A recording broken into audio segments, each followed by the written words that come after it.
दीपकजींनी आता आंदोलनाचं स्वरूप सांगितलं, ही आंदोलनाची सुरुवात असेल, कारण दोनच आंदोलनं करून हे आंदोलन काय थांबणार नाही.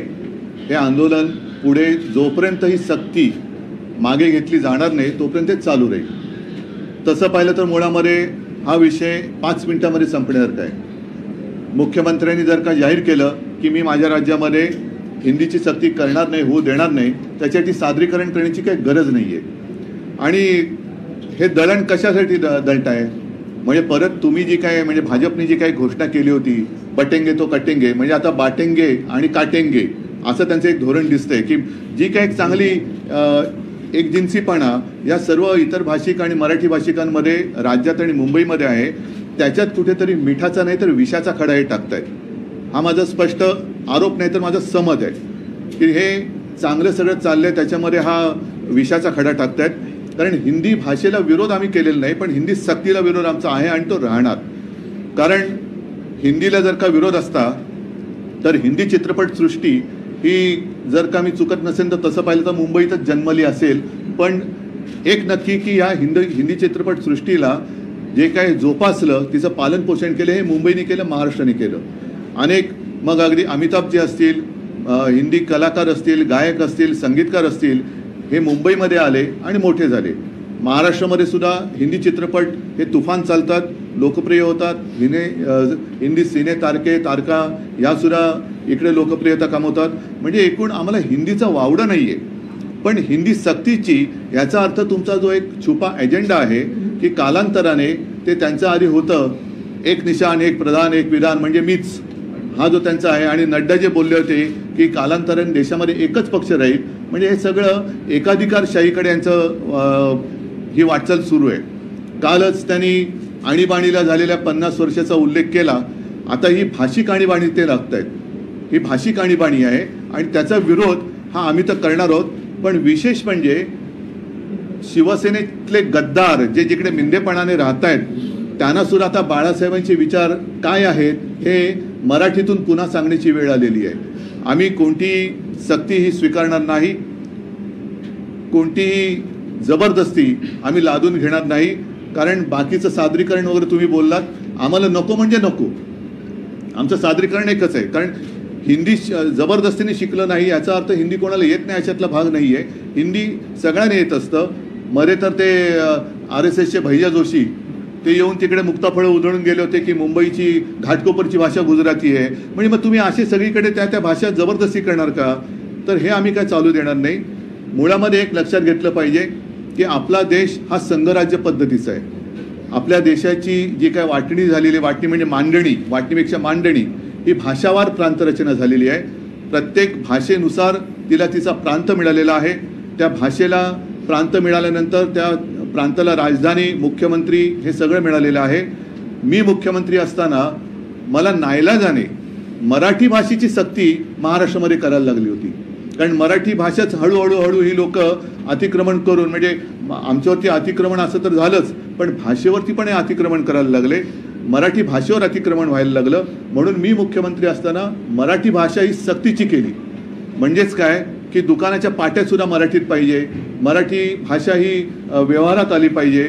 आता त्याहीबद्दल काही लोक कोर्टात गेले होते. ते कोण होते, काय होते, कोणाच्या पाठीराखे होते हे आता उघड झालेलं आहे.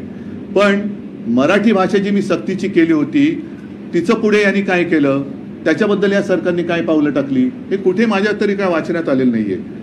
मराठी रंगभूमीचा इतिहास सांगणारं, वाटचाल चालणारं मराठी रंगभूमीचं दालन हे मी त्या तिकडे चौपाटीवरती बिर्ला केंद्र जे आहे तिकडे करायचं ठरवलं होतं. आराखडा मंजूर झाला, गो हेड दिला, पण तेही या मराठी द्वेष्टा आणि महाराष्ट्रद्रोही सरकारने हाणून पाडलं. तिकडे सुद्धा ती जागा आता बिल्डरच्या घशात घालत आहेत. आता यांचे सगळे लाडके बिल्डर त्यांच्या घशामध्ये मराठी भाषेचं जे एक रंगभूमीचं दालन आम्ही करणार होतो ते त्यांनी त्यांच्या घशात घातलंय. माझ्याच हस्ते मराठी भाषा भवनाचं भूमिपूजन झालं होतं. तुम्हाला सगळ्यांना माहिती आहे, तुम्ही आला होतात. अजितदादा तेव्हा माझ्या मंत्रिमंडळात उपमुख्यमंत्री होते. आता ते अजितदादा गप्प काय आहेत, कारण आम्ही दोघांनी मिळून ते भूमिपूजन केलं होतं. मला नाही वाटत त्या मराठी भाषा भवनाची एक वीट सुद्धा रचली गेली असेल. आता ती जागा तरी त्यांनी ठेवले का ती सुद्धा बिल्डरला दिले, हा सुद्धा एक संशोधनाचा विषय. असो, असे अनेक विषय आहेत. तूर्त हिंदी भाषेची सक्ती आम्ही आमच्यावरती, आमच्या लहान जी काही मुलं आहेत त्यांच्यावरती लादू देणार नाही. नाही म्हणजे नाही. इकडे कोणतेही सादरीकरण वगैरे करण्याची आणि सादरीकरण पाहण्याची काही गरज नाही. कोणाचंही हिंदी सक्ती नसल्यामुळे हिंदी येत नाही असं काही आढळलेलं नाही आहे. सगळेजण गुण्यागोविंदाने इकडे दुबे पण बसलेत, सगळे बसलेत, हिंदी भाषिक आहेत. उलटं ते आता मराठी शिकवायला निघालेले आहेत, मराठी शिकवत आहेत. तर हे सगळे गुण्यागोविंदानी एकत्रित नांदत आहेत. भाजपचं मला असं वाटतं ते जे एक धोरण मी म्हटलं एकाधिकारशाहीचं, ते ह्या ह्याच्यातनं त्याला छुपा एजेंडा म्हणू तो राबवण्याचा प्रयत्न मराठी भाषिक आणि मराठी भाषेचे पुत्र हाणून पडल्याशिवाय राहणार नाही. मी दीपकजी आपल्या ह्या आंदोलनाला सक्रिय पाठिंबा देतो आहे. मी तर तुमच्या सोबत आहेच, शिवसेना सोबत आहे, पण त्याचबरोबरीने मी तमाम मराठी माणसांना पक्षीय भेदाभेद विसरून या लढ्यामध्ये सामील होण्याचं आवाहन करत आहे. मग याच्यामध्ये आपल्या अगदी मी म्हणेन चित्रपट सृष्टीतले विशेषतः मराठी, मग त्याच्यात मोठी मोठी नावं आहेत, त्यांनी सुद्धा उतरायला पाहिजे, खेळाडूने उतरायला पाहिजे, साहित्यिक तर आलेच, अगदी वकील असतील, सगळ्यांनीच जे जे मराठी भाषेचे पुत्र आहेत, सुपुत्र आहेत, मग ते मुलं मुली दोन्ही, आणि मराठी भाषा त्यांना त्यांच्या हृदयात आहे, त्यांची मातृभाषा आहे आणि मराठी भाषेवरती जे प्रेम करतात ते पक्षभेद विसरून अगदी भाजपमधले सुद्धा अस्सल मराठी माणसं, कारण भाजपमध्ये आता अस्सल लोक शोधणं हा सुद्धा एक संशोधनाचा विषय झालेला आहे. आणि अस्सल भाजपच्या कार्यकर्त्याला आता काहीतरी एक वेगळा शब्द वापरावा लागेल, कारण सगळे उपरेस त्यांच्या डोक्यावरती बसवलेत. त्याच्यामुळे भाजपमधले राहिलेले अस्सल मराठी प्रेमी यांनी सुद्धा या आंदोलनात सहभागी व्हावं ही एक सगळ्यांना मराठी माणूस म्हणून विनंती करतोय. आणि पुन्हा एकदा सांगतो की कोणी किती प्रयत्न केले तरी हिंदी भाषेची सक्ती ही आम्ही महाराष्ट्रावरती लादू देणार नाही. सगळ्यांना धन्यवाद देतो. जय हिंद, जय महाराष्ट्र.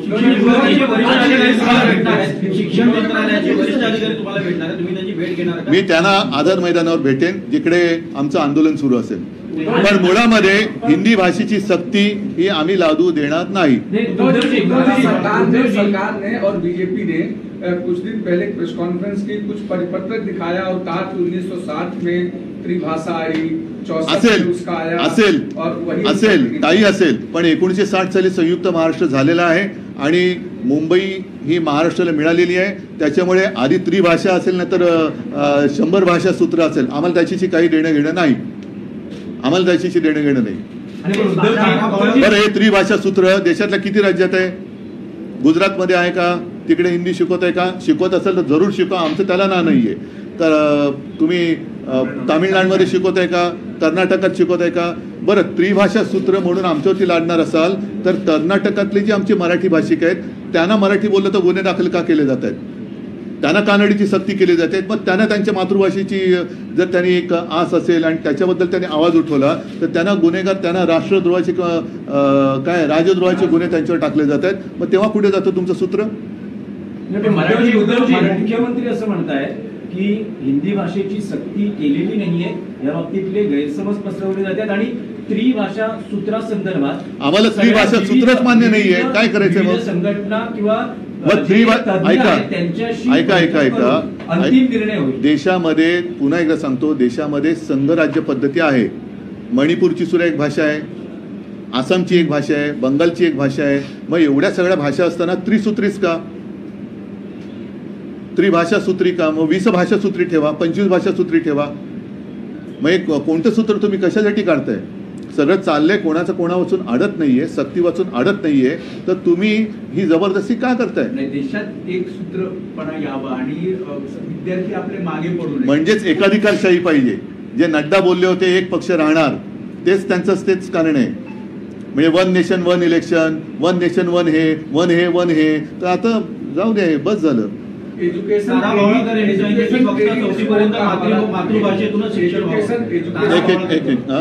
क्रेडिट स्कोर का हवाला सरकार दे रही है कि अगर 3 भाषा सीखते हैं और कोई 2 भाषा सीखता है तो उसका क्रेडिट स्कोर कम होगा, उसके कारण हमारे ठीक है, क्रेडिट स्कोर बढ़ेगा, जॉब मिलेगा क्या? जॉब दे रहे हैं आप? क्रेडिट स्कोर तो काय क्रिकेटचा स्कोर बोर्ड नाहीये. क्रेडिट स्कोर वाढला तरी त्या नोकऱ्या कुठे?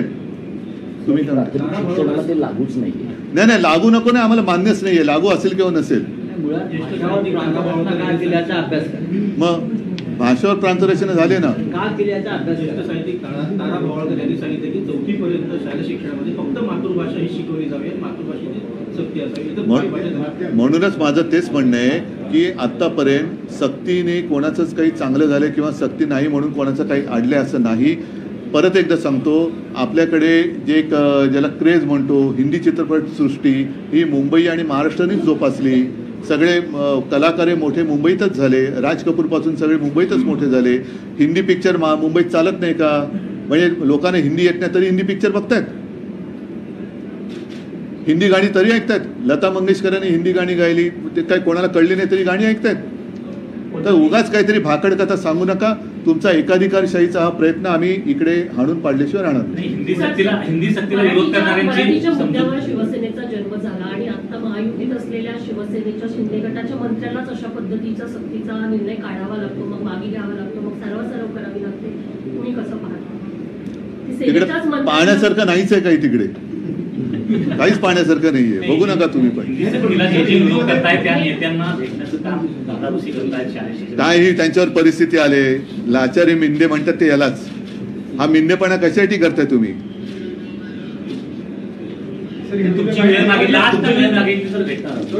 या विषयात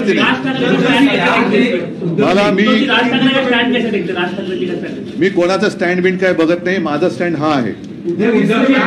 मला बाकीच्याने माझा स्टँड काय तो बघावा. उद्धवजी, महापालिका निवडणुका आहे ते सगळं पाहता काही यामध्ये यामागे काही पडद्यामागे काही राजकारण आहे असं तुम्हाला वाटतं का? कारण नाही मी